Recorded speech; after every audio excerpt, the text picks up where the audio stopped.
enjoy your cows, Mr. O'Neill. Enjoying the cows. We are going. Yes. Power.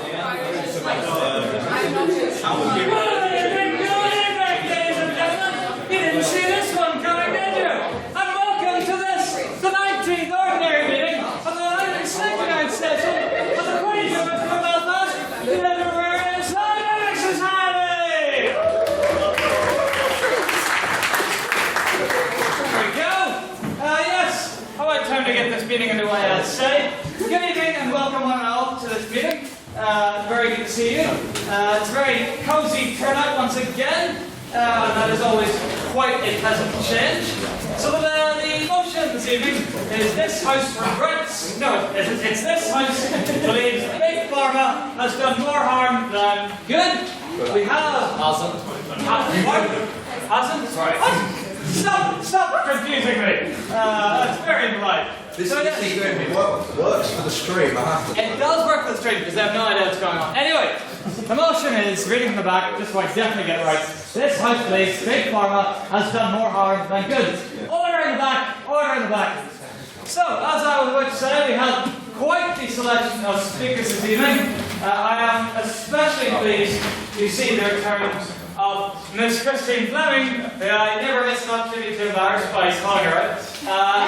Miss Fleming is one of the few members who still is attending meetings. I think the only one in the room tonight, yes, who's been here longer than myself. And she actually hasn't given a speech in about 3 years, I think. 3 years. So this should be interesting. So yes, we have just a few announcements to get through this evening. I shall start us off with the conclusion in our AGM announcement series. I couldn't keep that. So, over the past couple of weeks, we have discussed the positions. Order, come on, folks, come on. I know I'm not standing in front, that's per usual, but let's not talk. So yes, over the past couple of weeks, we have discussed the positions of training officer, social officer, outreach officer, technology officer, external and internal convener. You look as though you want to say something else. So tonight we shall be discussing the executive.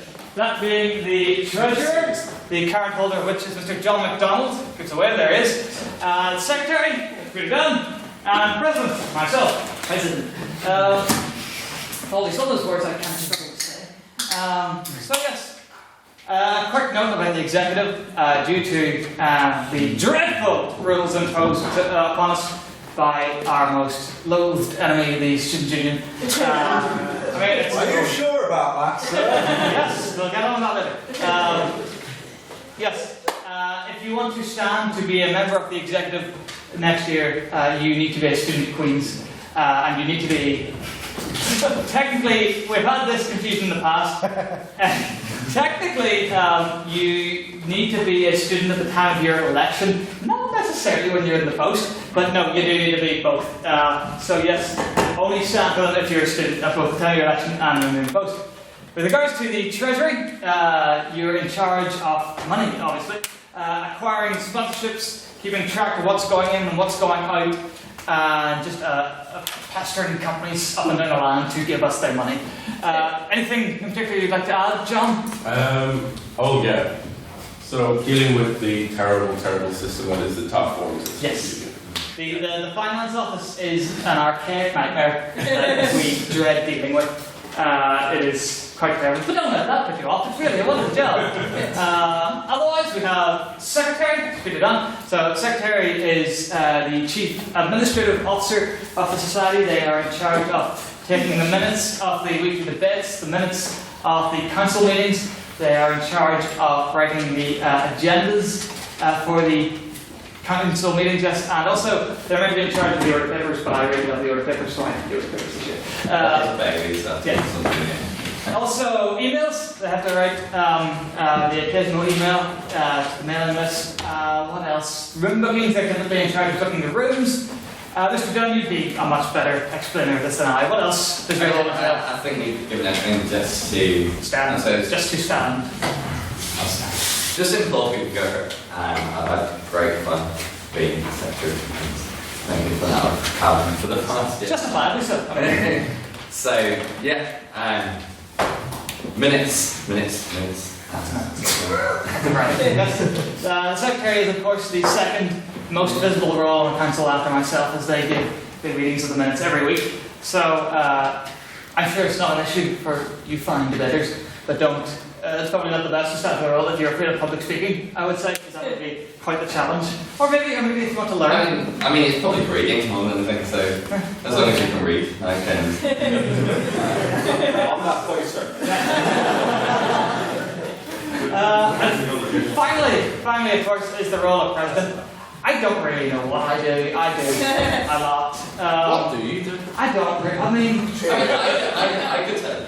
I mean, no, I'm not even going to let you open that kind of worms. I basically, the president is primarily in charge of making sure that society doesn't burst into flames at any given point in time. They have to ensure that basically everything happens. They have to make sure all the individual council members do their jobs on the occasions when they can't, such as sickness or other events. They have to take over and do the things themselves. Basically, they need to know how everything works and how to keep everything working.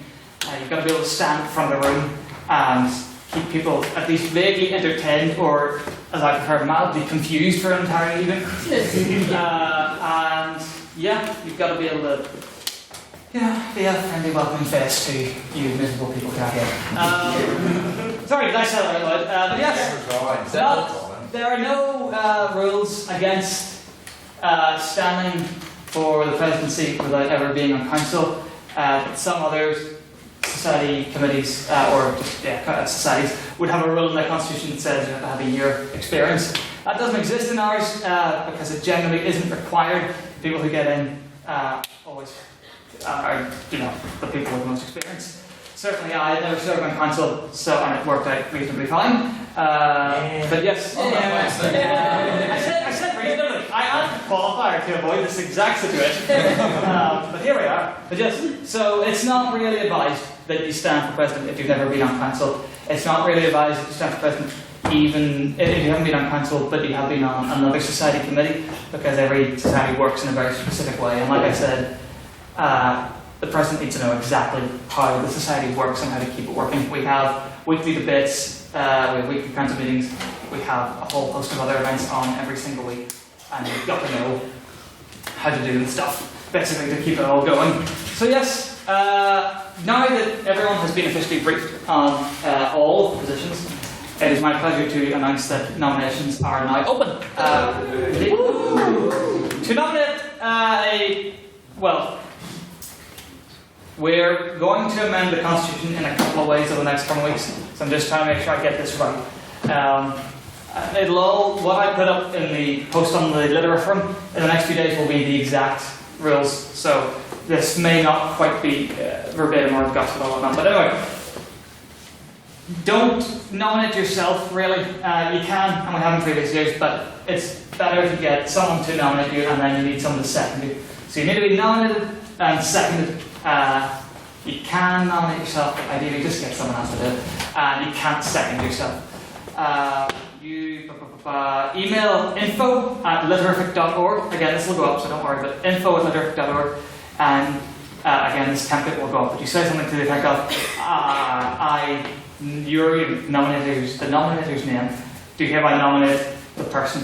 So let's say, I, Matthew Bradley, do hereby nominate Matthew Bryson for the position of permanent president Uber Alice in the 170th session. I believe this nomination will be seconded by so-and-so. Yeah. Whoever is seconding needs to email in as well. We no need to enforce being a student for nominating and seconding. There's no point really. To vote, you're going to need to be a student. So we'll get on that later, but make sure you don't lose your student card in the next couple of weeks. You need to be a member. You need to be a paid member to stand and to vote, and you cannot pay me if you haven't already. That's closed, as we've discussed. Otherwise, everyone who stands, nominations will be open for 2 weeks. They'll close about a week before the AGM, at which point manifestos will go up. Again, manifestos we'll talk about later. They're short, don't worry about them. And I think that's about everything. So yes, info terrific, get emailing, get nominating, and I look very much forward to seeing the potential composition of next year's council. So, everything else, yes, and the competition for next year's council. And don't forget, please do attend the AGM. It's Tuesday 13th of March. And you know, democracy, yeah. It's not that great, guys. It's pretty epic. So, I will blitz through the rest of the announcements. So, we have a debate with Ulster University coming up very shortly. Indeed. Our token UU student over here. You've usurped Killian. Good job. So yes, we have a debate with UU coming up. We're going to them for the first time, I believe. We normally force them to come to us, but we decided to go to them this time. It's up their Coleraine campus, so council are kind of vaguely obligated to attend. So, kind of vaguely, I know. So yeah, we'll be working something out, probably taxis or a bus or train or something. If you're interested, say to anyone on council, and we'll figure out a way to get you there. The date is March 5th, is it?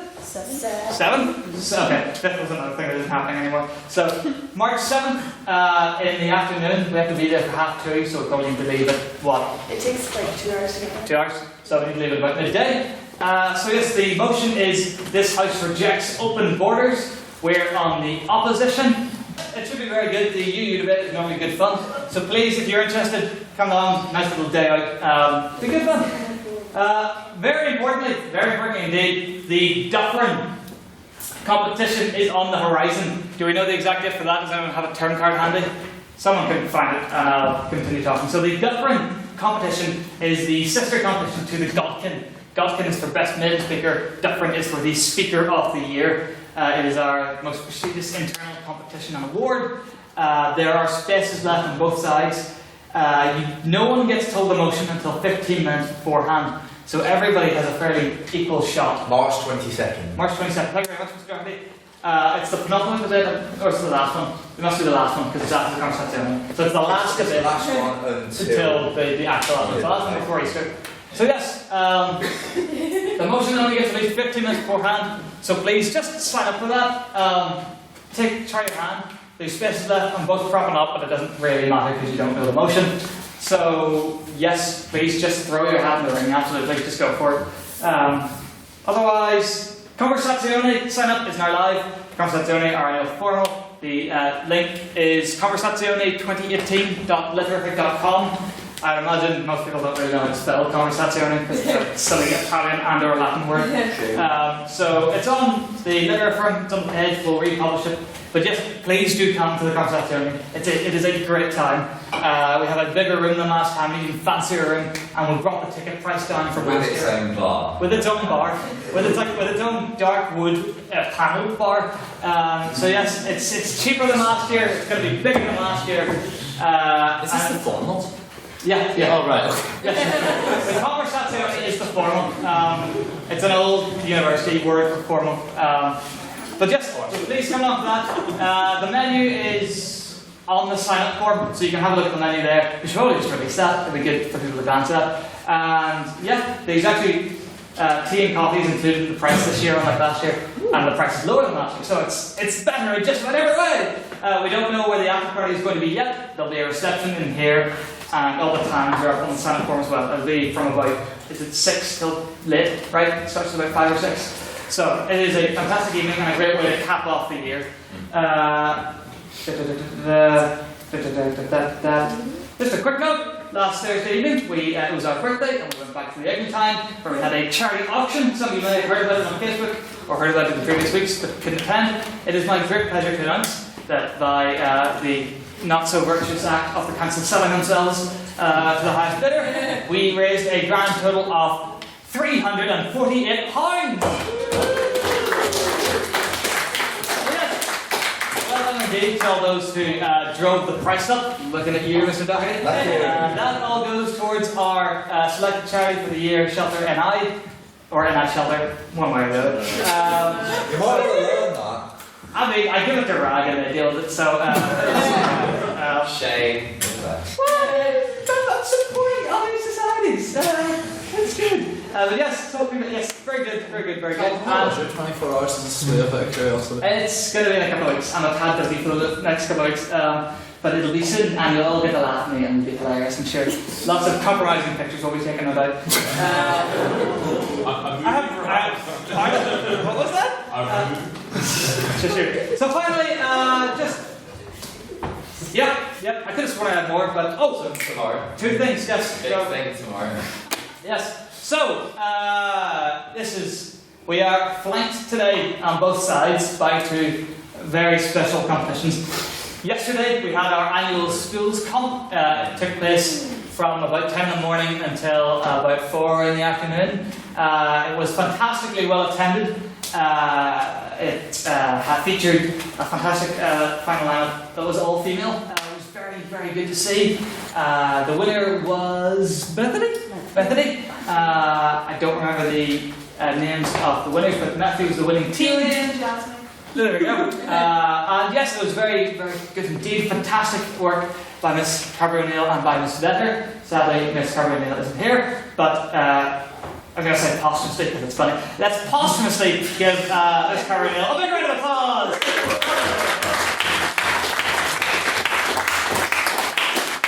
A tremendous job indeed. And we made a new friend who's a counsellor, so that's nice. And yes, final announcement is a clarification on one from a couple of weeks ago. So, tomorrow night in the Riddle Hall, we are hosting the final of the biggest and most prestigious All-Ireland debating competition, that being the Irish Times debating competition.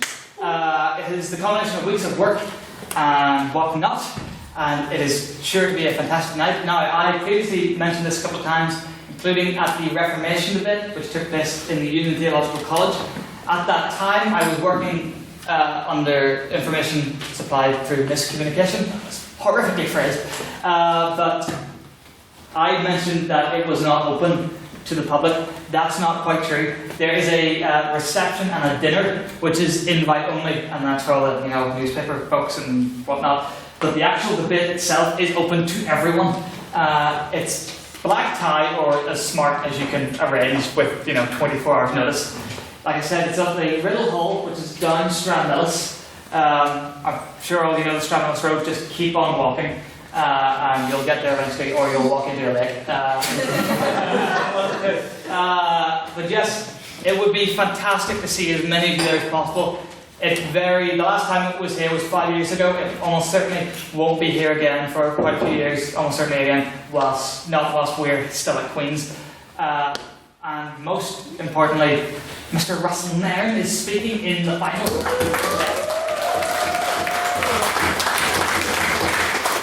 Our first finals for 5 years. It's at home turf. There's truly no better reason to attend. So yes, please do come along if you can. And other than that, all that remains for me to say is that There's one more thing, Mr. President. Oh, is there? And tomorrow at 12 o'clock, please. Oh yes, training workshop is tomorrow at 12. So there's a training workshop tomorrow at 12. Is this... Kitty Hurt's not back in the country, is she? Just you? Yeah. So, just a letter, our training officer is running a workshop tomorrow, BP style refresher or intro. Refresher. Back to BP bit. Back to BP. So the duffering that I previously mentioned is done BP style, which is very similar to this. The main difference is that we call the speakers opening government and opening opposition and whatnot. It's like British parliamentary. And also the motion isn't released until 15 minutes beforehand. But due to the nature of you not knowing the motion until right before it begins, that presents a unique set of challenges when writing and preparing your speech. So this workshop will prepare you for that. If you're interested in speaking the different, I urge you to go along. It's at 12? Yeah, 12 in the SU. 12 in the SU. Yes, covering 3 and 4. There'll be Jaffa cakes. There'll be Jaffa cakes. I always promised this. It's a good So yes, please do go along to that. There aren't many training workshops left, I imagine, but there aren't many weeks left.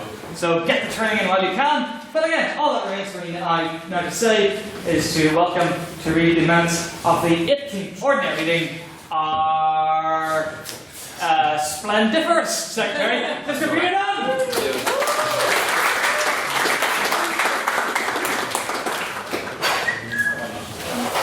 The 18th Ordinary Meeting of the Literary and Scientific Society took place on the 15th of February and was attended by 66 members.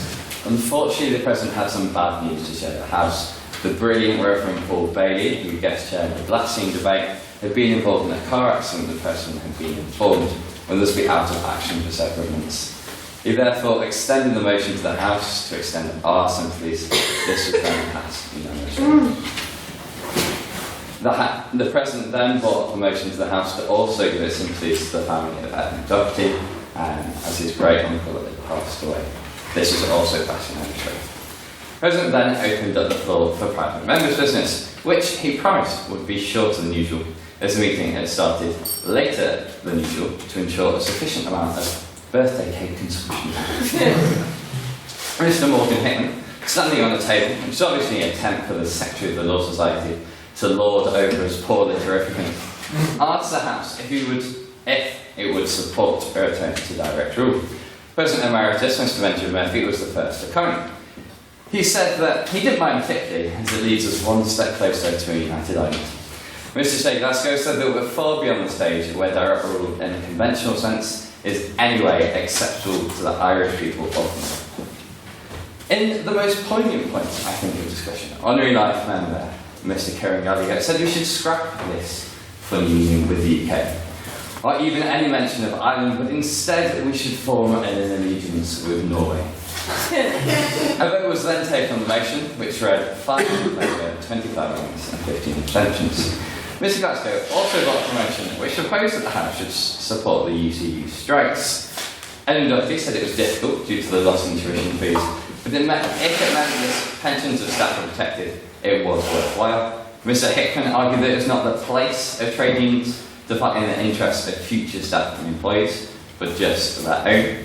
Mr. Matthew Bradley countered Mr. Hickman's point, arguing that university is a unique institution. I think Queen's is a unique institution, where many of its students end up working for the institution, and thus they were well within their rights to strike for future staff. A vote was then taken on the motion, which was passed unanimously. The President decided that that was quite enough of private members' business, and opened up the floor to President questions. After last week's assault from the House, I believe the President was feeling fairly apprehensive, but alas, it was Honorary Life Member Mr. Jonathan Finn who asked the first question. So the President was safe for the time being. He pondered why nobody ever addresses the House through the chair, as is stated in Article 10 of the Constitution.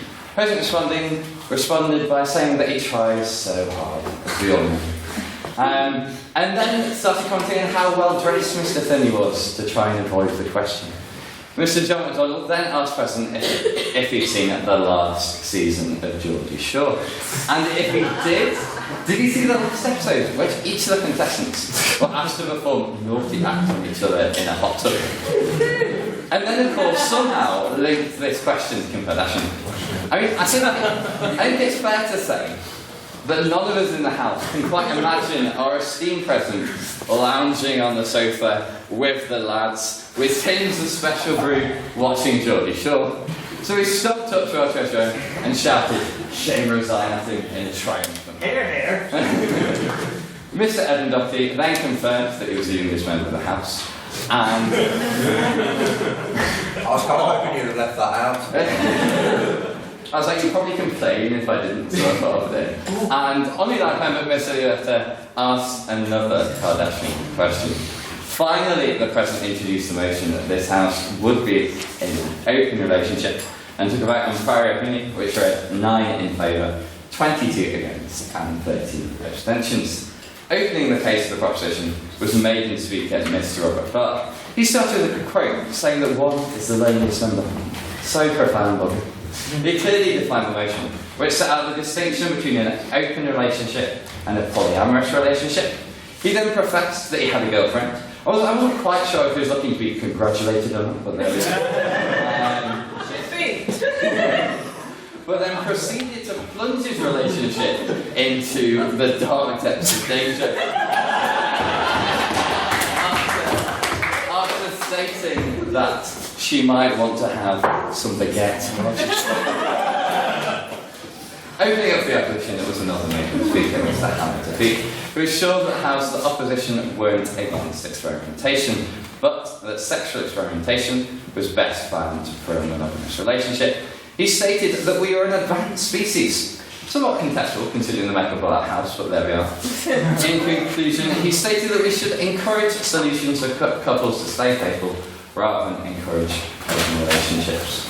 Continue the argument for the proposition was our training officer and honorary life member, Miss Lady Vetter, during which the President restrained me from leaving the room in fear of the verbal assault which was to come. She started to speak, however, in a respectful and tactful manner, by emphasising the point that open relationships are consensual, healthy, and stem from open discussion with the other partner, but then swiftly moved on to hardcore BDSM. In conclusion, she argued times and attitudes are changing, and thus pleaded to the House to vote for the proposition. In the second round of couples counselling,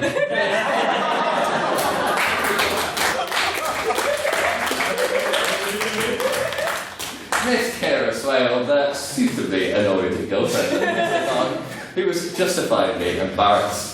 She focused on the potential ramifications of and the individual's sexual health, citing the great potential risk of having multiple partners. She ended up her argument by stating that an open relationship would exacerbate tension within that relationship, foster jealousy, and make trust even more difficult. Rounding up the proposition was our social officer and current member of the laderific Mr. Conor Neal. After spending a minute saying that he was going to say things, he rebutted several points. In response to the opposition, claiming that being in an open relationship is animalistic, he entertained the House by turning around and doing an Elvis hound dog thing. To conclude, he argued that this was down to two clear ideologies, that monogamy and great banter. Concluding the debate was Mr. Jonathan Finley, HLM, who played the most poignant point of the debate, which were few and far between, I think it's fair to say, was that the motion made people feel embarrassed. As he argued, it's social taboo. He compared an open relationship to trusting someone not to steal all your things, and then just to give them all your belongings. The outcome, he argued, would be the same. Thus, he appealed to the House to value something above their animalistic hound dog desires and those of opposition. A short round of questions was had, where the House heard from Miss Christine Fleming, Miss Granny Graham, and Miss Leia Rosvani. A vote was then taken on speakability, which read 18th opposition, 12th opposition, and 12 oppositions. Make it a next vote. Aye.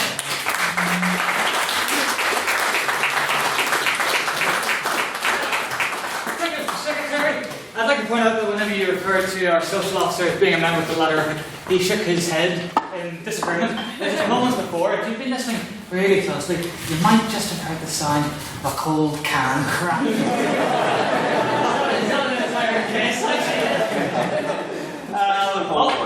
indeed. Also, this is going to be really big, and I apologise. But the person sitting between Mary Kate and Mr. Bryson, stop it.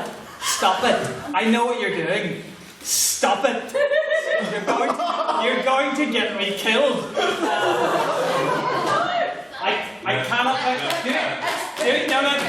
do this thing here, which again I don't want to specify. I do not want to go into any more detail because I will die. I will literally die. I will tell you afterwards what this woman has done. It is dreadful and very, very dangerous. Know the risk of the fire that you're playing with. Anyway, private members' business. Is there any? Go. I will start with Mr. John McDonald. Okay, thank you very much. True evil has faced this entire world as a player. No, you better not be going right there. It is not going to say how to use that word. Okay. I'm going to propose a new motion to the House. This House would repeal the Snapchat update. I'm looking at how many opinions on tonight. They've already released a statement saying they are going to remove it. They said they weren't. No, they did. They said they were. So one of you is fake news. Which one of you is it? definitely John. Check it. I mean, check, because they've definitely released a statement saying they're going to remove it. On a more general note, are there any opinions on the Snapchat update feature? Why is it so awful? Someone please tell me. Mr. Beckett? It's awful because we're talking about it at all, and it shows the depth of our society in every single way. I blame Mr. McDonald. Yes, point of clarification. Clarification, I'm just reading a headline here. Snap, the last 21 hours, Snap tells the 1.2 million who signed the petition to remove the latest Snapchat update that they're out of luck. It's still happening, folks. Ooh, that must be a terrible thing for some people. I assume. Mr. Mann. Long may the new Snapchat update reign. For you see, the outrage that spawns from it is utterly hilarious, and I wish to read it for many years to come. Thank you, Mr. Nairn. A simply non-controversial opinion. Mr. McSparrow. I have an iPhone 4S, which is actually too old to receive the updates, so it's simple. We simply go backwards in time and use old technology, and the Snapchat update is therefore redundant. So, very nice. Very nice. Mr. Dunn, Secretary. So I think people should just get a life and do things. Well, I'm recording every lunch meal, little face-to-face on Snapchat, like download Snapchat. Mr. Clark. No, seriously, somebody explain what they did, because I don't know. Mr. Bradley. You know user interface design, Mr. Clark? Imagine that, but if someone designed an app who'd never seen an app before, imagine if the feature that everyone went, why is this here? Then made that, we're going to make that a big feature, lads.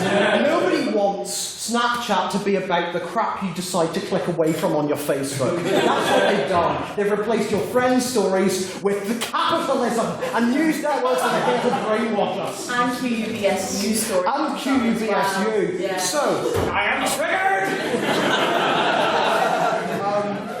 really the incompetence shown in designing it. Russell's my gimmicks. Mr. Conrad. Just seeing a bit of quality here, seriously. when we talk about the societal changes, and they're rightfully so, think about the nudes.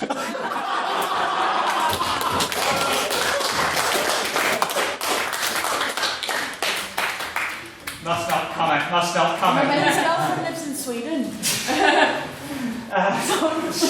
Must not comment. Must not comment. Mr. Sullivan.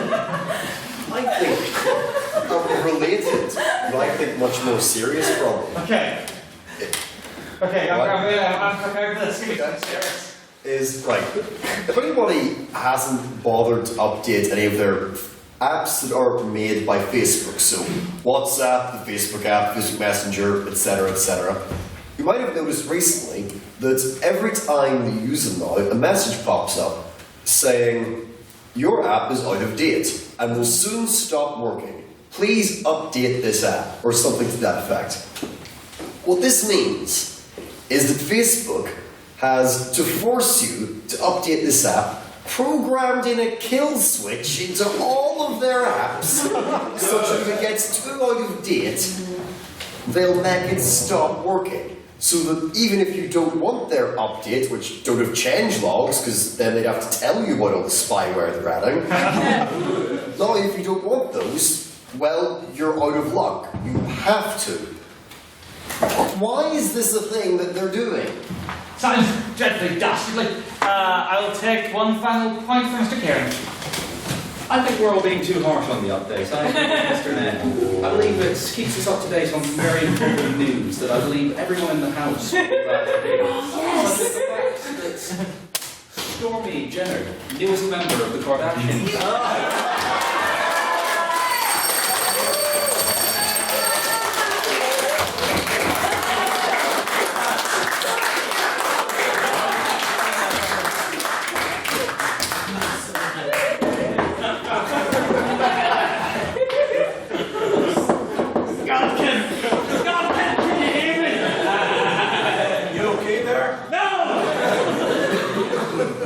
I'm trusting you, Mr. Kieran.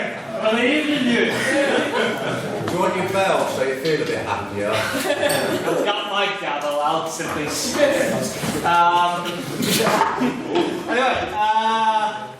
that's a bit of private members' business. I had a motion. What was the motion, Mr. McDonald? The motion was this House would repeal the Snapchat update. Can I get a seconder? Oh my god. The motion of this House would repeal the Snapchat filter. All those in favour, please raise your hand. Oh, sorry, update. All those in favour, please. I'm mentally distressed at this point. I can barely see you, Mr. McDonald. My vision is blurry. I think I'm having a heart attack. My arm is numb. Stand up. All those in favour of repealing the Snapchat update, please raise your hand and say aye. Keep them up, keep them up, keep them up. 1, 2, 3, 4, 5, 6, 7, 8, 9, 10, 11, 12, 13, 14, 15, 16, 17, 18, 19, 20, 20. Keep them up. 20. 20. Shooting everyone. All those who would oppose the motion, please raise your hand and say nay. 1, 2, 3, 4, 5. Carried. And all those who really couldn't give a toss one way or the other. You have to vote, yes. You have to vote. Please raise your hand and say nay. 1, 2, 3, 4, 5, 6, 7, 8, 9, 10, 11, 12, 13, 14, 15, 16 seconds. I've got one from God. He says men as well. Secretary, please read back the vote. So that's 20 votes for repealing the Snapchat update, 5 against, and 17 abstentions. Plus, and the letter officially disapproved of. Mr. Dunn is now contractually obligated to contact Snapchat. So, the lyric debating only the most topical and sensitive and delicate nature motions of the day. Are there any other bits of private members' business, Mr. Nairn? Alright, so on a much less important matter of business. That's not what we really need right now. Alright, so as a Literafican, I am possessed of an unholy and all-consuming hatred of the SU. Despite this fact, one of our own number, in what I can imagine is only a masochistic expression of self-flagellation, he's running for VP of Postgraduates. Therefore, I would like to, and have perhaps been goaded into, putting the motion before the House that this House supports Calvin Black's campaign for VP of Postgraduates.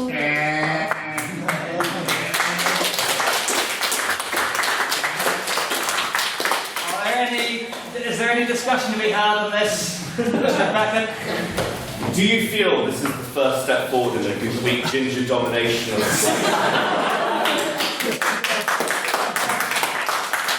Only if I win, otherwise it'll just be the continued subjugation of our race, which has gone on for much too long.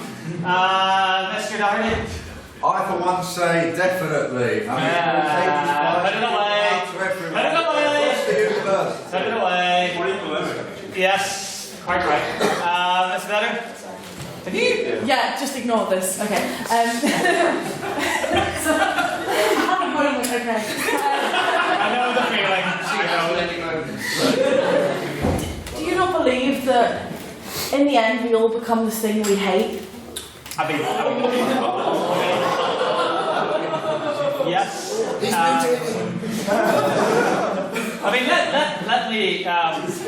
let me pause the recording. Don't pause the recording. Okay. If you touch that again, there will be fire. From your eyes, I presume. It's only because you're not using a Mac.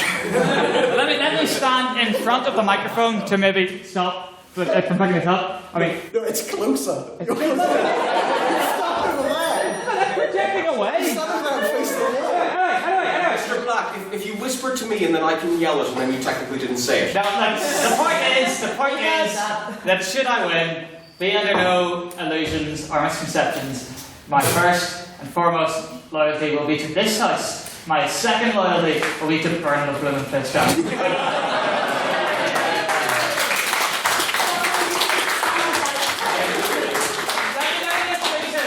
I discovered this year for the first time that each of the cells have a discretionary budget that they can use for various things.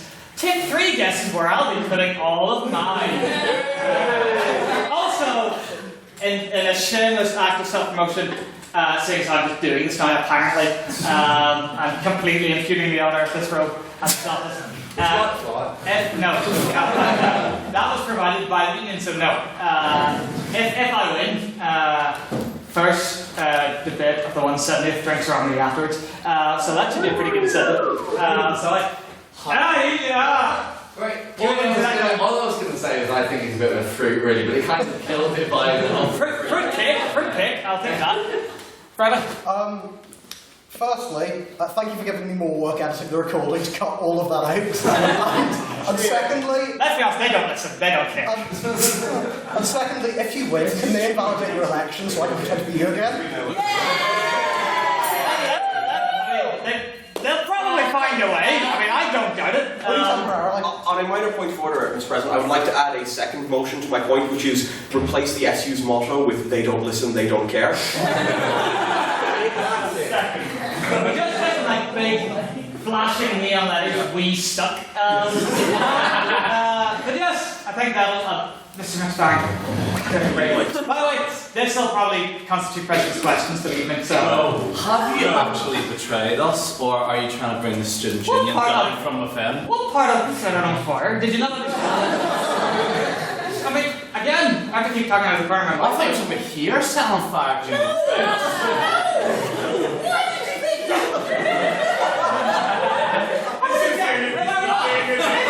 I would have done that long before now I wanted to. Like sleeper. Oh, like but it's getting torn down anyway. Like, what's the point? But I think in a spiritual sense, it's what I'm going to do. But yes, anyone else going on? Miss Ferguson. Can you remind the House to also vote for Maria McQuillan? Yes. Yes, I can. Yes. Are you going to say? I think you're going to say. Yeah. Go. Can I remind the House that we aren't endorsing anyone because we're not allowed to endorse anyone, so don't listen to anything else. That's what this motion is. Okay, well. So, yes, I personally would urge you all to vote for Miss Maria McQuillan, who is here this evening. I don't care. It's the issue. I don't owe them any neutrality. Also. Might as well, seeing as I believe she's here. Cat Rafferty, are you still here? Cat Rafferty, stand up. No, she gone? She gone. Well, then she gets nothing. She loses! But yes, Maria McQuillan for education, that would be good. Final points? Gone once, gone twice, okay. The motion was this House would support Calvin Black in his candidature for VP postgraduate. Can I get a seconder? Seconded. All those in favour, please raise your hand. Say aye. Aye. All those against say nay? No. Okay. And then lost. Okay, so nays. So hey, nays. 2. Yeah, 2 nays. Any other nays? Any abstentions? 3 abstentions. Okay, so we can figure the rest. Overwhelming support. Thank you very much. That was the second motion. Second motion? Yes, this House would replace the SU's motto with "They don't listen, they don't care." As chair of this meeting, I refuse to let that one come. Alright, I will. No! I do actually have to leave. This is just me. In loving memory of Mr. Russell Lane, can I get a seconder for replacing the issues or making the issue motion? They listen, they don't care. All those in favour, raise your hand, say aye. Aye. Against, say nay. Against, say nay. Abstain, say meh. Meh. So 4, 5 nays and the rest ayes. So that'll teach them. Right. I that'll do it for private members' business. I'm afraid that'll also do it for President's questions. On that point, I think you'd be coming like a disrepute to your office if you weren't to open a formal round of President's questions. Right, as in tradition with the society.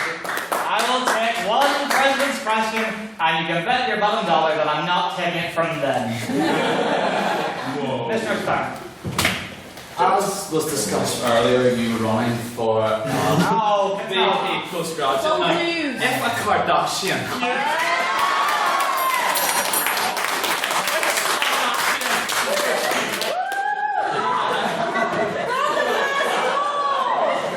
It's locked! It's never been welded shut! Damn it! I wasn't listening to the question Is yes an applicable answer? No. Well, I actually told you one's name Give earlier. him some options. Kylie. Chloe, who said Chloe? Chloe. Is it number one? I don't entertain. Right, now. End of President's questions. I now move the House to vote on prior opinions. So, was there another opinion to make earlier? I don't think so. Prior opinion. So, the motion this evening is this House believes Big Pharma has done more harm than good. This is a vote on prior opinion. This is your thoughts on the matter as they stand right now. All those in favour of the motion, please raise your hand and say aye. Aye. Keep them up so I can count it. So, it's down 1, 2, 3, 4, 5, 6, 7, 8. All those who would oppose the motion, please raise your hand and say nay. Nay. Keep them up, 1, 2, 3, 4, 5, 6, 7, 8, 9, 10, 11, 12. And all those who would like to abstain on the motion, please raise your hand and say nay. Keep them up, 1, 2, 3, 4, 5, 6, 7, 9, 10, 11, 12, 13, 14, 15, 16, 17, 18. Mr. Secretary, please move back the vote. That was 8 votes for, 12 against, and 18 abstentions. So there we have it. I look forward to seeing how the opinion of the House changes over the course of the evening. But without further ado, it is my great pleasure to welcome the first speaker for the opposition to open the debate this evening, Mr. Jack Patton.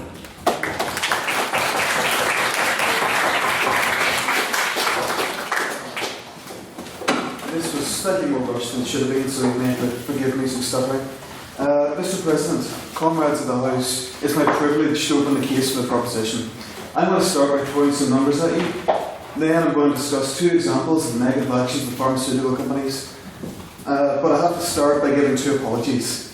The first is that I don't come from a medical or pharmaceutical background. I'm going to butcher any medical term I have to use in this, and I'm going to butcher it badly. The second is that while I normally try and keep my speeches very light and fluffy and entertaining for everybody's, this one gets very dark towards the end, so that may in fact anger some of you to a particular level. Right, so to start off from a serious bit, we are defining the terms of the motion, Big Pharma, as multinational companies whose primary business is in the sale of pharmaceuticals and harm, I hope I don't have to do that, whatever, in doing damage to individuals or society. So, those numbers I'm going to throw at you. Johnson & Johnson, one of the world's largest pharma companies, spends $17.5 billion on sales and marketing, compared to $8.2 billion on research and development. They aren't alone in this. I can't, this is way too long. No, I mean, oh, sorry. It's too long. Pfizer, the people who make those little blue pills that the secretary is so wonderfully familiar with, spend $11.4 billion on marketing compared with $6.6 billion on research and development. In fact, that trend of spending more on telling you about their drugs than making the drugs work is true for 9 out of the 10 largest pharma companies. Why is this relevant? Well, it shows that, in the words of John Oliver, drug companies, someone else is talking about these, drug companies are a bit like high school boyfriends. They are far more interested in getting inside you than being effective after they're in there. A wide range of issues, some of which are going to be touched on in later speeches, such as the impact of prescribing, overprescribing and going off label, which can do real harm to patients, to the manipulation and exploitation of patent law. Now, some more numbers. 2.5 billion, 9 out of 10, 97 out of 100, and 2 for every 1. So, what are these numbers?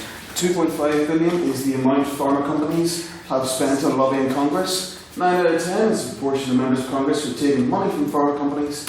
97 out of 100 is the senators who've done the same. And 2 for every 1 is the number of pharma lobbyists there is per member of Congress. So, what does $2.5 billion buy you? Well, quite a lot. Some of the things they've lobbied for have been quite small, niche, not really relevant to us. Some of them have been utterly brazen. For example, they successfully lobbied to ensure the Drug Enforcement Agency couldn't investigate pharmacists who were overprescribing opioids, which is part of the opioid crisis in America, which I'm sure some of you are aware of. They've also lobbied to ensure that generic drugs for treating HIV couldn't be brought in from their Indian competitors. And they've successfully lobbied to ensure there's no bidding process for ensuring providing medical services, so the government has to pay whatever the company asks. Right, moving on to the first of my two examples. Aspen Pharmacare, a company you've probably never heard of, but I can guarantee has cost everyone in this room at least a bit of money. Now, how did they do this? Aspen purchased 5 drugs from GSK that are used exclusively to treat cancer and are necessary for care cancer patients and to ensure they can live their lives the best they can. Whenever they bought them, they increased the price by 40%, which cost the NHS, funded by everyone in this room, a total of £380 million. This included increasing the price of a drug called busulfan, which was used to treat leukemia. Whenever it was produced by GSK, it cost £5.20. Now it costs £85.22p. This isn't even the limit of the shadiest stuff they have done. For example, after they price gouged us, Aspen went on to the Spanish government to try and push up their pricing. During their dispute, to try and force them to agree to a 4,000% increase in prices, they threatened to stop selling life-saving cancer medications to patients in Sweden, and they tried to destroy their supply of those drugs just so they could win the negotiations. If that example of the harm pharma companies can do wasn't enough to make you at least a wee bit angry, this one's probably going to do it. In 2013, a pharma company called Valiant Pharmaceuticals, I really hope I'm pronouncing that right, purchased the drug calcium disodium percenate. Yeah, that's about right, maybe. Yeah. And increased the price of a 5-day course of the drug from $950 to $27,000. Now, I'm sure some of you are thinking at this point, why should I care about a price increase for a drug that probably only 5 people in the world really need anyway? Or that maybe whenever they bought it, they found it used to treat a whole range of other diseases and then increase the value. Neither of that's true, and I really hate that fact, but yeah. Calcium disodium percenate is used to treat lead poisoning, and the event in 2013 that made it worth so much more was the Flint, Michigan incident of mass lead poisoning. Oh, this is going to have to be fast. This means that at some point, someone at this company heard that a city of nearly 100,000 people had a massive outbreak of lead in their drinking water, and the response was to buy the drug for treating lead poisoning and increase the price by 2,700%, meaning that there are men, women and children who can't afford to get treatment for being poisoned. In conclusion, pharma companies have spent far more money telling you about their drugs than they have on making them work. On that point, they use their monopolies in life-saving drugs to bend governments over a barrel to increase their profits, and they exploit tragedies with massive price hikes to squeeze as much money as they can out of the situation. Researching and writing the story has destroyed my faith in humanity to a very particular level. So, all I can do now is ask you to vote with the proposition.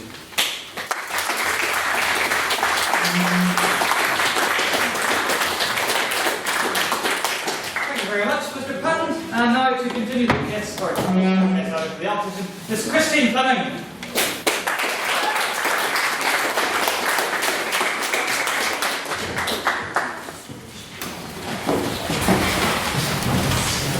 Mr. President, members of the House, I'm opening the case for the opposition, speaking against the motion that Big Pharma has done more harm than good. We're not arguing that Big Pharma is perfect. We're not arguing that there haven't been terrible things done by big pharmaceutical companies. I'm not disagreeing that some of the examples you gave were terrible, and there are other terrible examples. However, saying that big pharma has done more harm than good is a massive over-exaggeration, I believe. Yeah, the good done and the life-saving therapies that have been developed and that have become available due to big pharmaceutical companies that would not exist without them far outweighs the harm that has been done. Yes. Many of those treatments are revolutionary, but they're developed by small bioware firms and by political groups, and then bought by Big Pharma. Big Pharma merely distributes. Okay, right. I'm actually going to get on to that, but yes, a lot of the initial discovery and development of new pharmaceuticals is carried out by small companies. A lot happens in academia. However, small spin-off companies or academia do not have the funds to take these compounds through clinical trials to approval and to be available to patients. If there were not big companies, then yes, we could have compounds that are going to cure cancer, compounds that are going to cure AIDS. They're just going to be compounds in a lab. They're not going to get through trials. There's not the funding for that. And that's why big pharmaceutical companies, they outsource a lot of the initial development steps because that's something that academia is so good at. There are a lot of small labs which can follow a lot of more leads than the big companies would be capable of doing. As well as that, I would say that a lot, as someone in medicinal chemistry, and a lot of people I know in medicinal chemistry, their end goal is to work for the pharmaceutical industry, to work in research and development for the pharmaceutical industry. So I don't fully buy that the pharmaceutical industry isn't doing research, because a lot of researchers are going to work for it. One small point of rebuttal I actually want to make to yours. You talked about the cheaper generic HIV drugs from India. So India's patent laws are different, and basically they don't have to obey the US patent laws. Those drugs are cheaper because they're able to rip off the work done by other companies and don't have to cover any of the R&D costs, which is why they can cut the prices down so much. And the companies doing that are still making huge profits because they don't have to invest in R&D. So I'm going to just very quickly take you through the drug discovery pipeline and kind of illustrate why there are so many costs. So to bring a new therapy, you have the initial discovery, and usually it starts off with thousands and thousands of compounds, and you're looking for something that's going to hit your target. Then you want something with the correct properties that it will get to the target once it is administered. You need something that can be formulated into your drug. You need something that's going to have the correct duration of action. And you need something that's not going to hit any other target, so you're not going to get a lot of horrendous side effects. Then it needs to be developed to be scaled up. There's no point making this wonder compound whenever it takes 3 scientists 5 weeks to make 2 milligrams. You need to be able to make it on an industrial scale. Once this usually will generate about a few hundred lead compounds for preclinical development to be taken forward into animal models to see that they're safe in a living system. Once drugs have passed through preclinical development, and this initial stage is what is usually outsourced to academia, and this stage can take up to 10 years. After preclinical development, then we get the first in-man studies.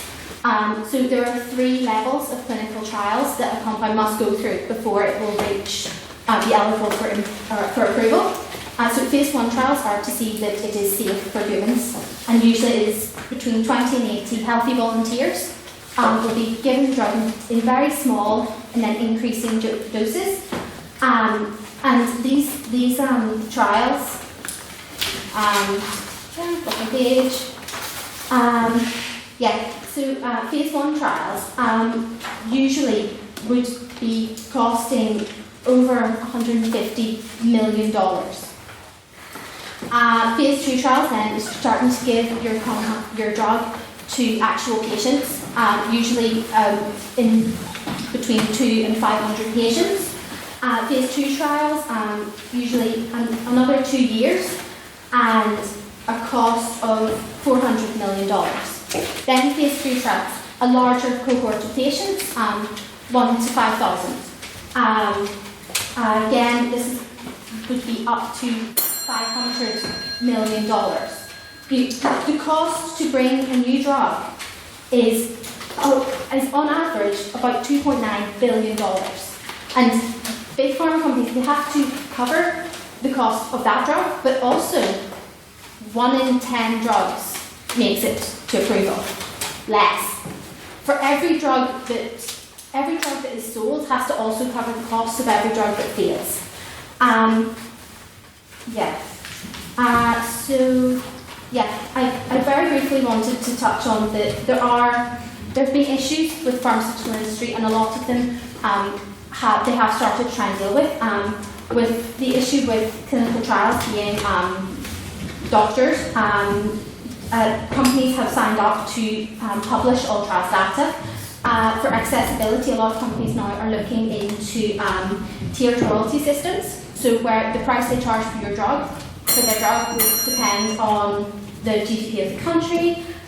There's also increasing collaboration for things such as antibiotics, or a big one was for muscular dystrophy.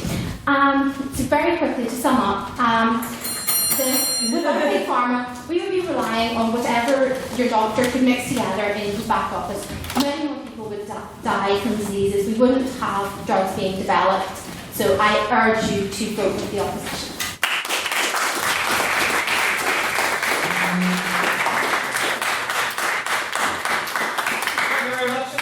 It's worth bearing in mind that Miss Fleming comes from a talent society when the average speech was about 10 minutes long and given by Finn. That's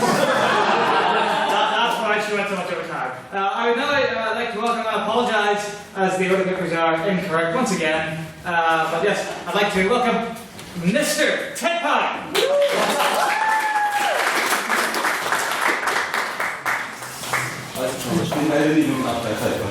I didn't hear that, dude. How was it? You look well. Good evening, ladies and gents. I'm going to tackle 2 key issues in my speech tonight. Firstly, I'm going to highlight the bad science rampant within pharma. And secondly, I'm going to analyse its detrimental effect on mental health treatment. It's worth noting that we, the proposition, are not condemning all doctors, pharmacists, or drug makers. In the vast majority of cases, these people do their jobs in good faith. Society as a whole recognises this. We have seen firsthand the wonders of modern medicine and what it can do for people. But if only it were as simple as good, wholesome doctors providing cures to their patients. Suppose you visit the doctor because you're suffering from bouts of depression. You take the drugs from your doctor because you have faith in medical science. You believe it will cure you. You follow the dosage recommendations, say 1 pill 4 times a day. You start to feel a little funny because of the side effects of the drugs. But you believe the pills are working because they're clearly doing something. Like, they must be curing my depression because I'm also getting the erectile dysfunction that the doctor said I get.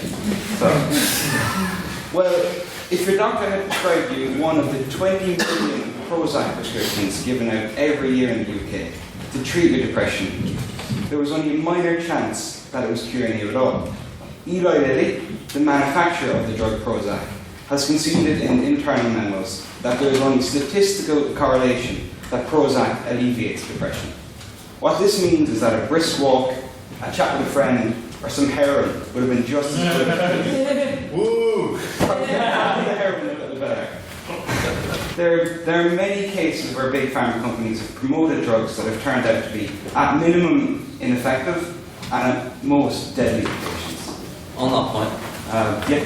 can you give us an example? Literally.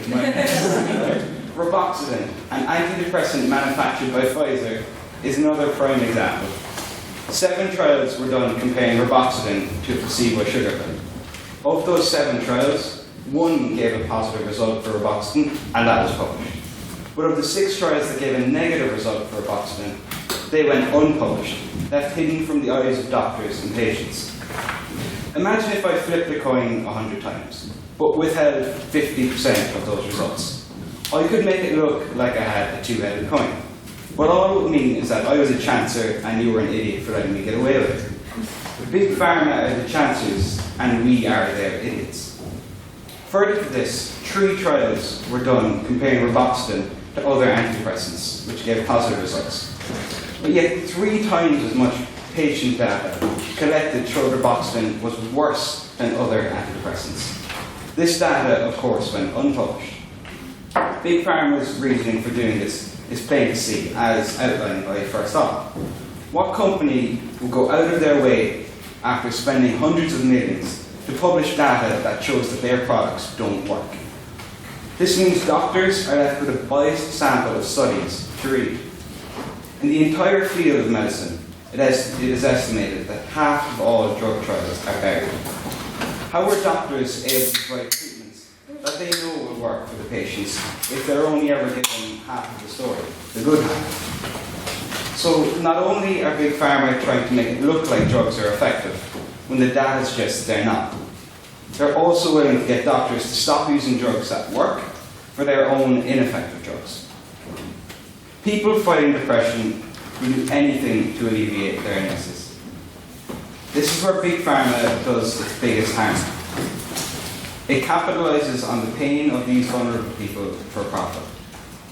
Rather than relying on evidence-based research that we all believe they are doing, instead they are cherry-picking and twisting science to fit what suits. On that point, Yep. it sort of sounds like, you're saying there's a conspiracy theory here by Big Pharma, like there's some secret guys in the lab who don't tell us that, without actually giving evidence to back up this is actually happening. Well, I've just listed 2 drugs and all the trials that but I know, look, I sound like a bit of a conspiracy theorist, but conspiracy theories exist because there's a small little bit of truth. But I'm not saying that the entirety, as I've pretty much outlined, the entirety of Big Pharma are all out there just to get money from us. So you're the minority is? No, back no. But in every conspiracy theory, there's a little bit of truth where that comes from. And what I'm saying is that these trials that we know they do and that go unpublished, it's very selective. Very selective. So, this is where Big Pharma does its biggest harm. It capitalizes on the pain of these vulnerable people for profit. Rather than relying on the evidence-based research that we all believe they're doing, instead they are cherry-picking and twisting science to fit what suits. All to create a narrative that will trick doctors and keep shareholders happy. So, why has Big Pharma done more harm than good? Their hijacking of the evidence-based research for medicine has meant that drugs hold no more weight than homeopathic remedies, working simply because we believe they do, and often with much worse side effects. This has had a real and tangible effect for those who suffer from mental health issues.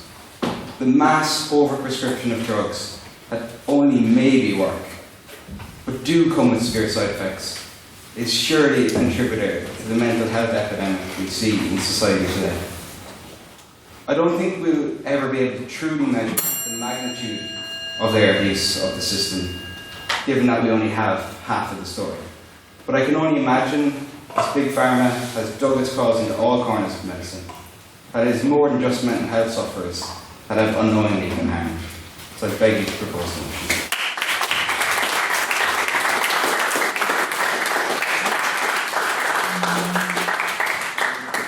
Thank you very much, Mr. Pine. And now to continue the case for the opposition, please give a big welcome to Mr. Oaken McSparran.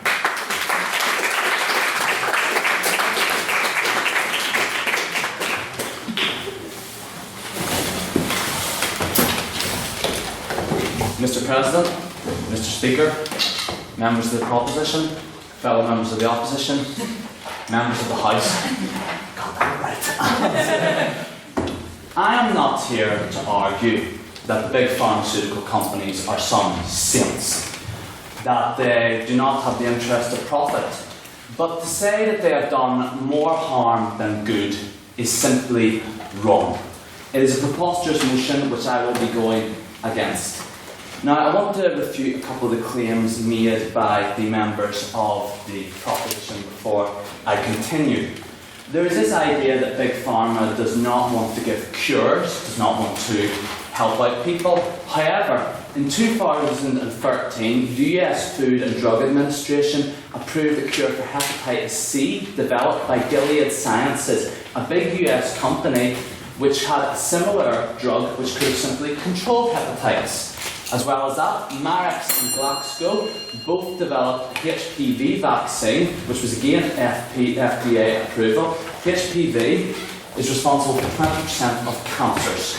They could have simply gave people chemotherapy and made a fortune, but they made the morally right decision, and what they did is they gave a drug which cured people. So to say that Big Pharma is just in it for the profit and does not want to cure people is a blatant stereotype, and a stereotype which we have to go against. Now, I have said that they are interested in profits, but too often we don't celebrate the achievements of the big pharmaceutical industries. Now, I want to take us again, as I'm very fond of doing, in a journey through time back to 1941, where it was discovered how to mass-produce penicillin by the Pfizer company. Now, why was this so important? D-Day happened 2 years later. Without the mass-produced penicillin, there would have been millions of yes. We're talking about a wartime example of penicillin production, and if we look through the Gulf War, we can all agree that antibiotics are important, but also those are government-subsidised contracts, which the profits are different, and also the research is predominantly academic. This is not just a big pharma marketing campaign. You're equating all the work to big pharma executives that's done actually on the ground for the better of humankind. This isn't a fair comparison. I don't think I actually accepted the point, but I will answer that in about a minute's time, okay? So just bear with me. Now, where was I? Okay, what I was going to say is what was truly remarkable is they were the only company that was able to mass produce drugs. I'm not denying that Fleming did an incredible thing. He discovered penicillin. But without big pharmaceutical companies, we have no way at present of mass producing drugs. So, I mean, what are we going to do if we don't have the big pharmaceutical companies to mass produce them? Where are they going to come from? Because they get profits from mass producing the drugs, they automatically are interested in then research and development in making more drugs, which betters and cures humanity. On that point, no. The second achievement I would like to discuss is more modern. I was flipping through an article of the European Pharmaceutical Review the other day, as I do from time to time, and I read an article by a man called Alan Hillgrove. Now, Alan Hillgrove works for a German company called, I'm going to pray the botched pronunciation of this, Boehringer Ingelheim, which are one of the 20 biggest pharmaceutical firms in Europe. He was saying over the past 21 years they have had a lot of bad rep. People say that pharmaceutical firms don't care. They don't want to improve their lives. However, he said his company has personally developed, over the past 21 years, inhibitor apparatus which helps people with HIV and AIDS. Now, AIDS has been responsible for 35 million deaths worldwide. Without this inhibitor and other medicines like it developed by big pharmaceutical companies, you would have had millions more deaths. So the argument that But most of the deaths that occur from AIDS are in regions where that medication isn't going because it's not profitable for it to go there, because they can't afford to pay for that medication, so they're still dying, whilst people in Western countries can afford to pay for that medication, so they get it. I will acknowledge that those countries are very poor. However, to say that is a problem just of the big pharmaceutical agencies is ridiculous. That's a worldwide problem which needs to be dealt with in other manners. Of course, the pharmaceutical agencies, they can't undercut their prices, because if they did, they could not invest in more research and development to develop new drugs to help people around the world. Okay. Aside from that, all Yes. Aside from the medical advantages of having big pharmaceutical companies, you also get economic advantages as well. Now, there's a bit of a myth that big pharma is US only, that the US predominantly benefits from it. The US makes $22.5 billion every year from exports by big pharmaceutical companies. There are smaller countries which make more: Germany, Switzerland, Belgium, France, and actually the Republic of Ireland makes $19.8 billion with 6.2% of the market share of its pharmaceutical exports. This here provides thousands of jobs in Ireland, and it provides millions across the globe. So to say that pharmaceutical companies don't help in economic ways is just insanity. And I'm just going to conclude here by saying that the drug pharmaceutical industry is necessary. We need the drugs produced. There is no one else providing the service. Yes, there are things that happen which are tragedies. I will acknowledge there are tragedies happen. However, the industry isn't perfect. It is in it for profit, yes, but the alternative is so much worse. This is an industry which ultimately serves the many, and unfortunately for the few, it's not great at serving. But to say that it does more harm than good is just illogical.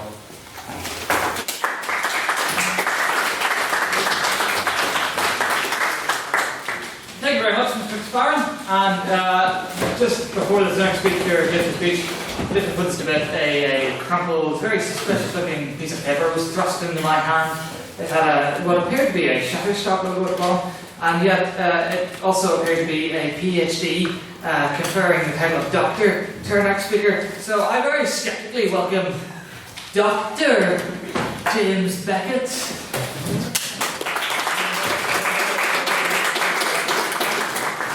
Thank you, President, Secretary, ladies and gentlemen of the House, my venerable compadres, lizard people.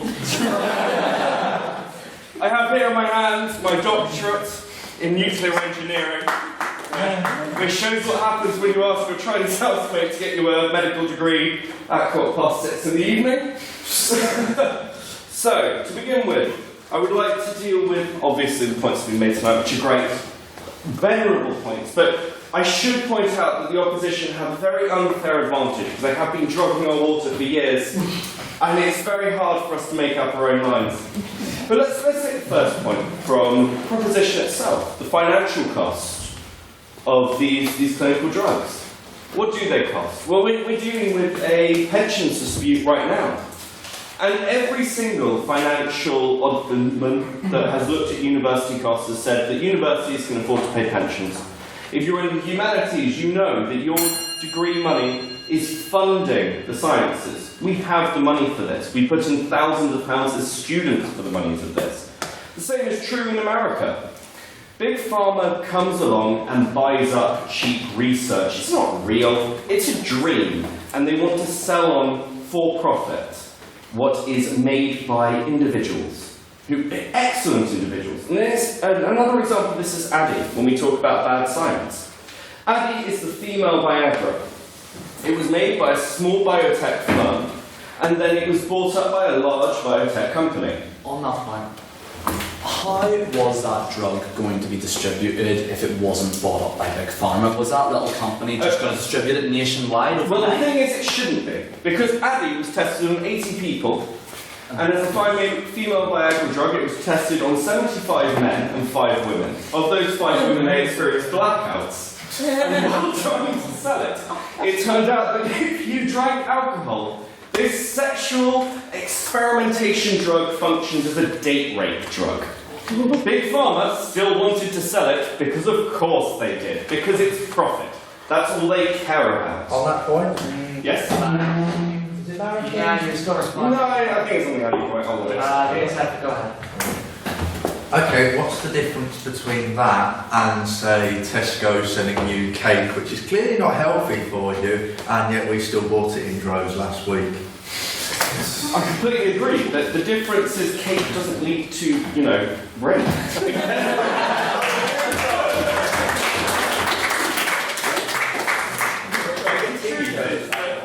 Big Pharma's done more harm than good. You don't look back through history and look at the Black Death and say, oh God, I wish Big Pharma was here. Maybe if Big Pharma were there with some form of anti-parasitic, less people would have died. Well, then we should be inventing time travel, not progressing. Big Pharma patents people's genetic coding. It takes ideas that should be for the free market. When you look at things like the internet, the best things ever existed. They're things that were given freely to the people. The idea of even antibiotics, which I'll admit are an amazing thing, disseminated by Big Pharma, and yet they're disseminated to such an extent for profit that they're becoming non-effective. Because they want to prescribe it for everything, because they want to sell something. When we look at HIV medication, we look at the fact that Africa is in the middle of an epidemic, but they can't afford the drugs. These are cheap drugs. An interesting comparison is snake venom. The current snake venom antidote is 98% effective. No one is making it anymore because it's not profitable. So future snakebite victims will have to deal with inferior drugs and it is profit, not person. And I agree with you that Big Pharma... I think just without getting into an ideological debate, just like we can have this debate about the capital, the free trade market, and its do's or don'ts, but whenever it comes down to it, these companies operate under profit, but what makes profit? It's competition, it's good product. They don't make bad products for the products. No, I completely agree. But you're talking about a monopoly system. You argue that Big Pharma is not an American term, but we are talking about an American term. The original reason Big Pharma came about as an idea is the idea of pharmaceutical lobbies in the USA. And you're talking about... would anyone here gladly support the NRA because they're a large profit organisation who lobbies the US government? Of course not. These companies do harm. They restrict research. They restrict us. When you're talking about finances and our futures, when you're talking about birth rates or drugs prescribed to women under cesarean, even if we're talking about opioids, for example, an excellent example of painkillers. Opioids during the 1970s were considered too dangerous for public consumption. But that's not profitable. So the pharmaceutical companies went on a big campaign that everyone should have opioids, and now America is dragged into an opioid crisis. People will break their own arms just to get opioids. Yes. Well, obviously I'm going to concede that the opioid crisis is really, really bad. Surely an outright ban of all opioids is still a bad thing, because it means that people can't have morphine if they're in terrible, terrible pain. I agree. Because that's a sensible precaution. If you have a serious injury, you get morphine. But that's not how things have worked out. The argument is we can produce opioids, people will pay for opioids, therefore we should sell opioids.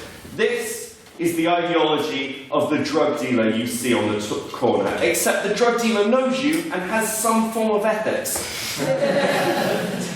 I'm sorry, the truth is, this Big Pharma debate, no one's denying that medicine is good, no one's denying that the expansion of our medical knowledge is good. But I, as a person with a doctorate, must tell you that education and medication should be free. And they should be freely available. When we look at the healthcare crisis in America, more America than Europe, we're looking at up pricing for insurance companies. And when we look at the medication crisis in America, we're looking at the up pricing of medication. The ethical thing to do, as somebody with a doctorate, is to support the proposition. Thank you.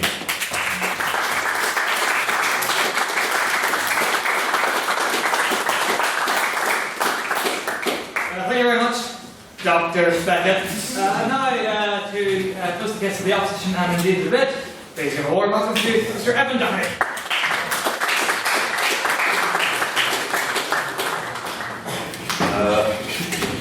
I'll just throw that out first. I'm going to start off by stating my political beliefs for everyone with a few lines. Stand up, all victims of oppression, for the tyrants fear you might. Don't cling so hard to your possessions, for you have nothing if you have no rights. Hear, hear. Welcome to somehow debating.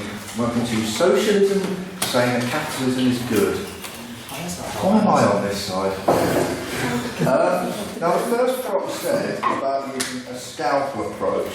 However, I believe that as my partner said, oh, hang on a minute, I'm reading the Irish Times semi-final. Sorry.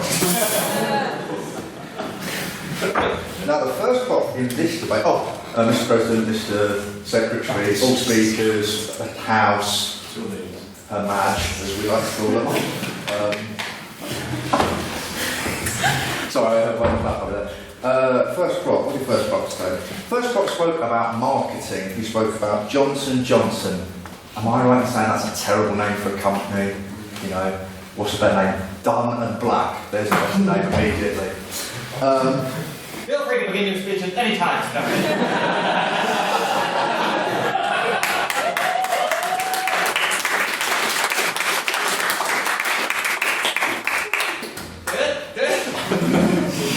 I've got about 30 of those.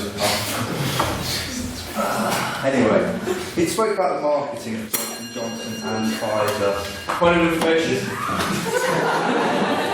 We sit fire again. No! We sit fire again. I'm not sure I caught it. What? Are they really going to confiscate that if you don't get on? It's not a point of information. We're about the points. Get going. So, first speaker spoke about Johnson & Johnson and Pfizer and about their extravagant expenses on marketing. And he also spoke about drugs have become a private business and the fact that they all cost too much. But this is not a problem of Big Pharma. This is a problem of capitalism. And ultimately, he's arguing that we should not support Big Pharma and we should argue against these ideas of privatisation and things being made for profit and large amounts of marketing. We're going to have to fight every single company of capitalism in the world. I'd suggest starting with McDonald's, but ultimately this is not viable and this is not feasible. He spoke about issues on buying out Congress. There's a great scene actually regarding this in Michael Moore's Sicko, which I'll get onto him later. However, America is one country in the world, and to quote the Lord himself, Stephen Patrick Morrissey, America is not the world. And there are more countries in the world than America, and it's difficult to just focus on this one place. The world is 300 nations, and there are loads of places where you cannot just fly out of Congress. Order in the House, please. Then he spoke about the lead poisoning caused by the poisoning of the water in Flint, Michigan. Now, I agree this is an issue, however, that meant that we almost killed Michael Moore, and we finally didn't have to listen to his useless documentaries. Second proposition. So, if you can make jokes about being a doctor, I can make jokes about this sort of thing. Second proposition mentioned Prozac, and as Dr. Dave Norbar once said, you read it with a bit of Balzac, and it's the century's remedy. What? It was what?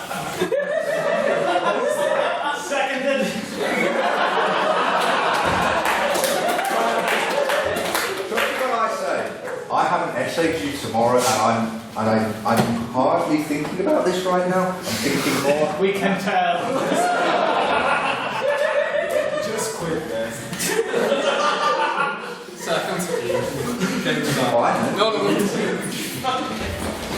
Second prop spoke about hiding the truth and the idea that that's what a lot of drug companies do.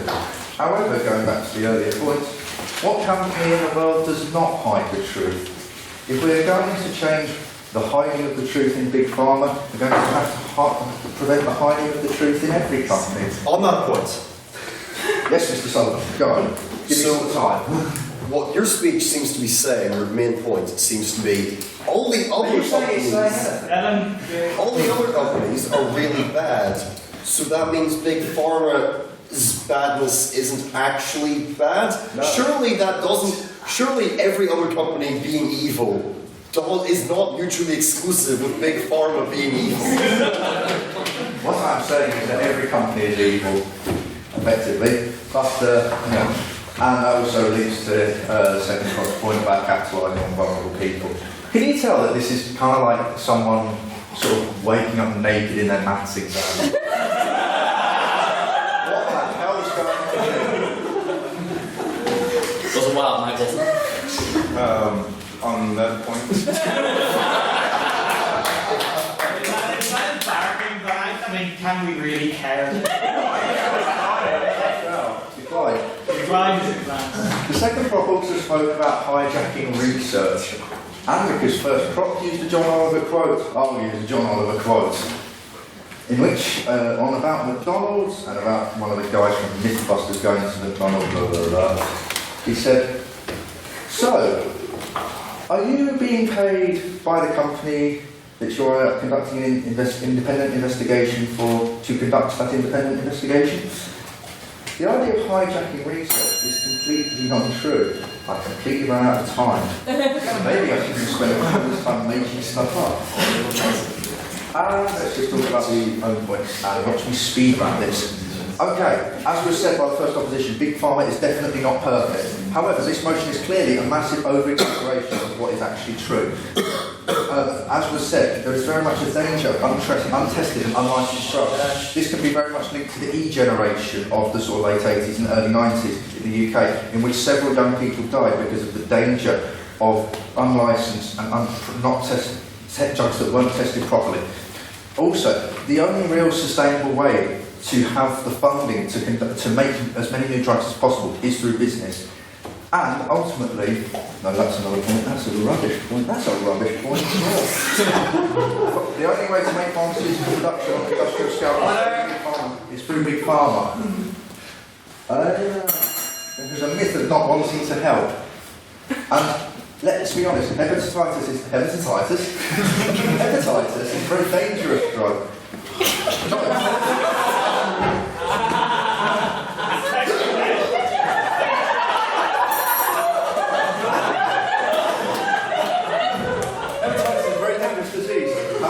Against it was created by Big Pharma.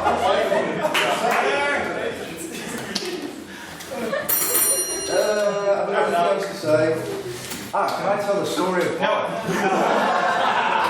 you for that.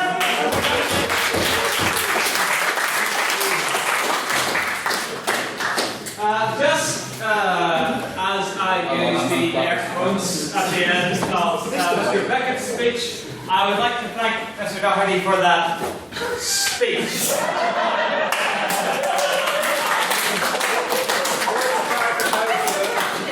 There were words that were spoken, it was a speech. See, what I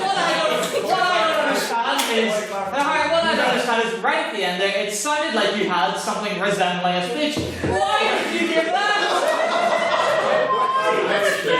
Neutrality. Because is Bryson in the room? He was. No. Okay. When I was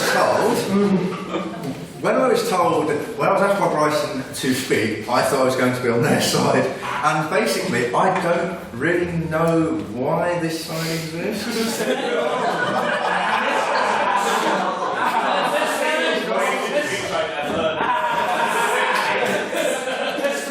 I think you'll agree with me that sounds eerily familiar to most of Finn's speeches. Anything else on their own side, not really talking about anything. Well, I think Finn was on a side of his own. Yes, that's true. Finn doesn't exist in this plane of reality. No, you have to live with him. Don't get him back. Point of order. We have our sympathies. Point of order. Yes, shall we proceed with questions? Is this? Yes, just quickly, considering that you are a big proponent of neutrality, Mr. Doherty, I beseech you to continue down that road and not comment on this picture. Yes, fair enough. Point of order, I completely go against what Mr. O'Neill just said. In any event, we shall now take questions. Are there any questions for the proposition? Mr. McCown. So, considering how much the opposition talked about how the cost of doing drugs and talks millions and millions of to implement new drugs takes billions and billions of dollars. What is this not a problem of regulation or whether it's a problem of Big Pharma itself? Thank you very much. Who from the proposition would care to respond to that? Mr. Beckett. I mean, okay, it costs finance, but this is the old capitalist argument of if you don't monopolise things, then suddenly they disperse. I mean, the East India Trading Company during the spice trade period in the Caribbean was a monopoly that supplied goods and services and sugar to everybody. eventually they disappeared and no one freaking noticed, other than the people they hired to take over India. Like, the fact is, Big Pharma is an institution that exists, and therefore we acknowledge its existence, but humanity is the story of progression, and we can exist without Big Pharma without that many problems, considering the fact that research is done actually in our backyard when you look at Queen's. So, thank you very much. Mr. Beckett, here from the Applicant Response. Yeah, you go ahead. Ms. Fleming. Yeah, so yes, research is done right beside us. Yes, I'm one of the people doing that research. But to take a drug through human trials, small companies can't finance it. You need big pharma companies because they have to be big enough to absorb the cost of a failed drug. Small companies, if a drug gets to the final stage of clinical trials and you've invested billions of dollars already, and then it turns out it's actually not really effective in most patients, then just the company is gone, everything is lost. Big pharma can absorb that and kind of continue because they've got multiple pathways going. So yeah, that's kind of why we need them. Thank you very much, Mr. Fleming. Are there any questions now from the opposition? Mr. Hubble. So, sort of building on that, government can fund the costs. Before we had the NHS, it was said that private healthcare companies, private provision of health, in America, private provision of health is the only ones that can fund the costs. But no, the government and state can fund the costs of research and covering drug trials like they would in other public sectors. We can't have the NHS and say that healthcare should be publicly owned and the profit should be removed when we're sending vast amounts of our money in profits abroad to these companies. Thank you very much. Who from the opposition would care to take that point? Ms. Fleming. I will try and take it. Yeah, I don't see how governments are going to have the money to fund the costs, as well as that. I suppose one of the things with drug companies is they're so multinational. So I don't know, are you saying like just all governments should fund all costs for all clinical trials, which I just don't think is feasible? That answers. Thank you, Mr. Fleming. Who from the profit care to respond? Mr. Beckett. I agree with the opposition. Clearly, governments can't afford anything, and it's totally in their own areas and don't integrate with the wider community at all. Thank you. I'm not speaking joke. Order, come on. Okay, just very simply. Look, I actually do take the point from the proposition. It is incredibly hard to self-fund, but we know that through education. That's why we pour money into universities. I also accept the point of kind of funding failed drugs, but the fact is, if you equate the medical community to the military community, which is a similar profit margin, the military produces weapons and soldiers and we pass it on to private military companies. This is an accepted practice. We pass on weapons testing. If you look at the American jets that just didn't fly, states do absorb costs. To say that they don't is just denial of reality. Thank you very much. Thank you very much, Mr. Beckett. Are there any points now abstaining in the motion? Points that can be directed equally to both sides? No? No abstaining points? Going once? Going twice? Okay. Are there any questions then for the proposition? This side here. Mr. Conlon. Thank you, Mr. President. It's been raised a number of times about the possibility of the funding coming from governmental level, and I agree that is great, and it's a possibility. But I think one of the problems that people have with capitalism, and as I said in my previous conference, we're not getting into a debate about ideologies, but it is about the money.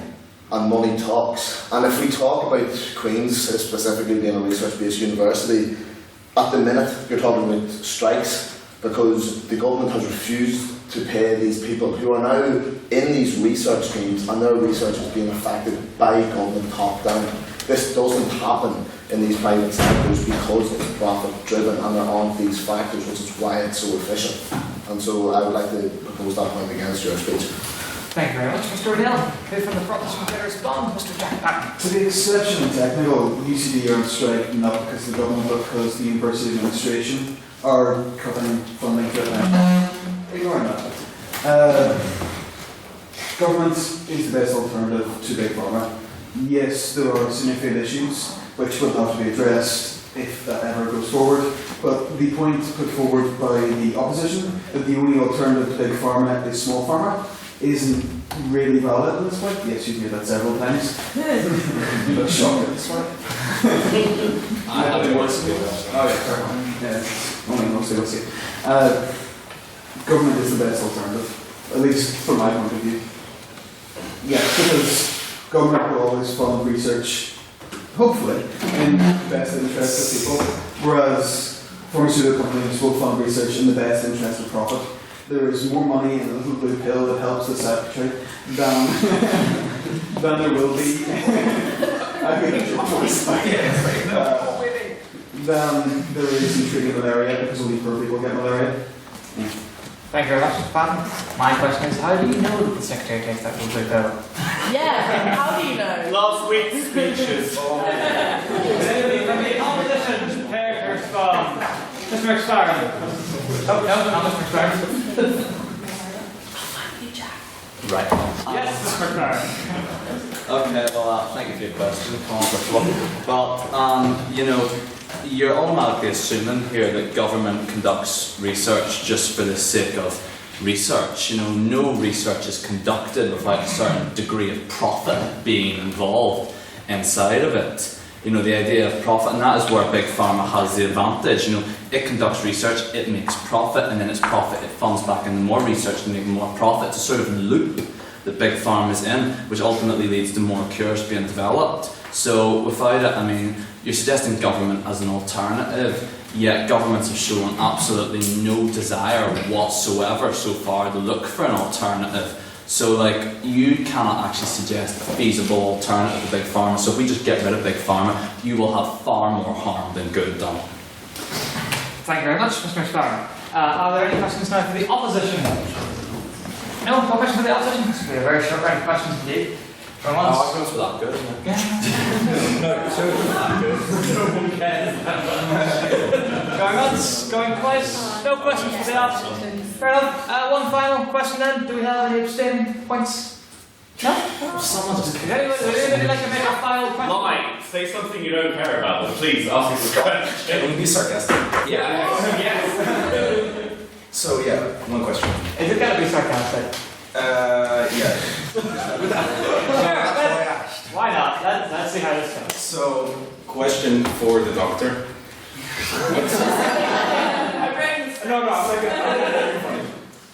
As a doctor's opinion, what do you think of the opposition saying that hepatitis is a drug? Okay. Good doctor. I'm gonna get personal.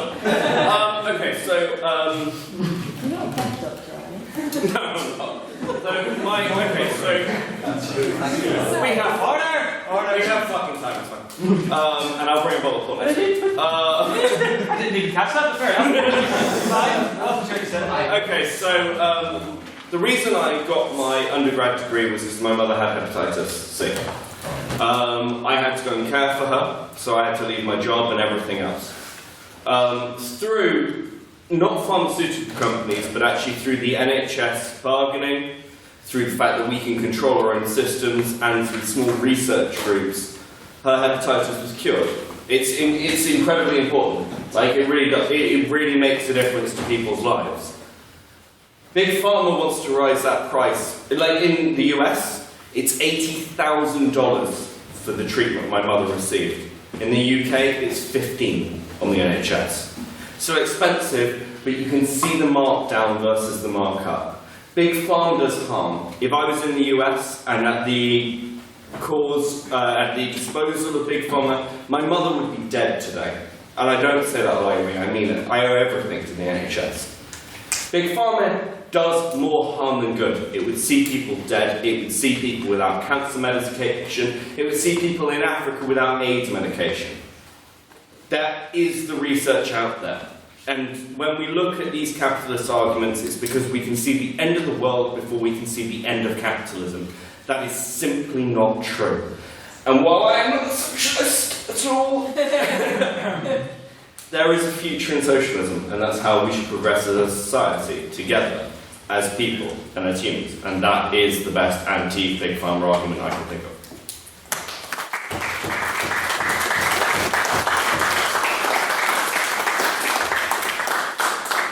Thank you, Mr. Beckett. That was a classic example of when the tone of a question and answer just completely also, that was a good one. Final response from the opposition? Mr. Duffy. Okay, so you spoke about your mother, and it's a very sad story. It's a sad story about my mother. So, my mother has a very disease called scleroderma, which most if not all of you have never heard of. And actually, it's a very similar problem. Is that it's very difficult to get drugs for it.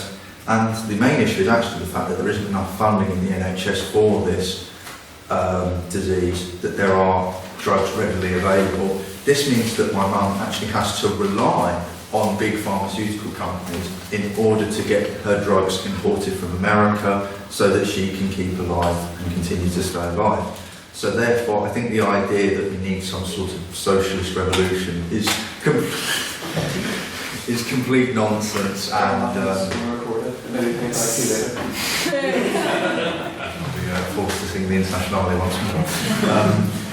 But I believe that this argument about we need a socialist revolution to ensure that these companies are gone forever ignores the fact that these companies do help a lot of people, especially those in countries where certain things, even in this privileged world that we live in, where there isn't enough state funding for certain diseases, and I think we need to remember that. Thank you very much, Mr. Duffy.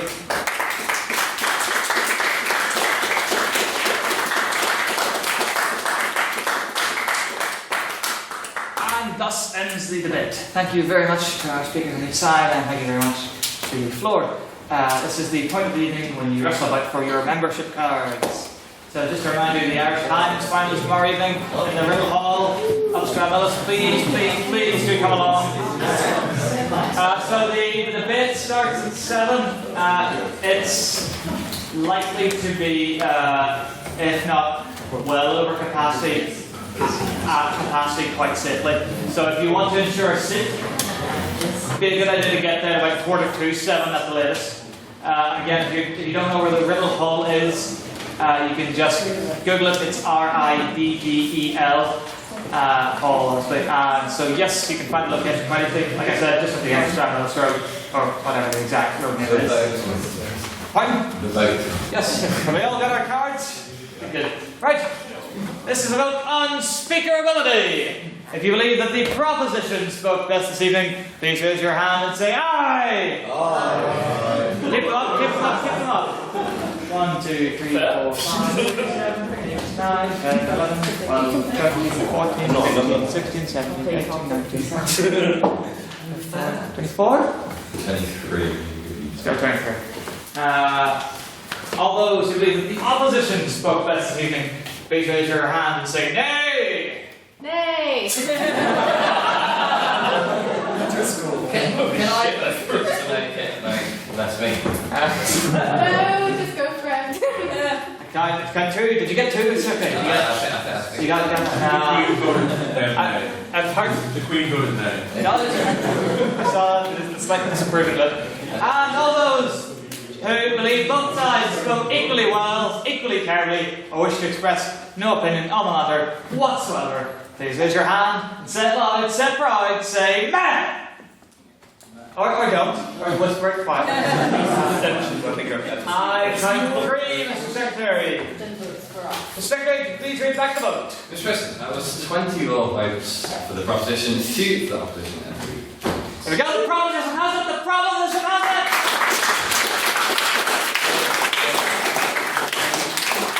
The time is just after 9:20. I do hereby declare this meeting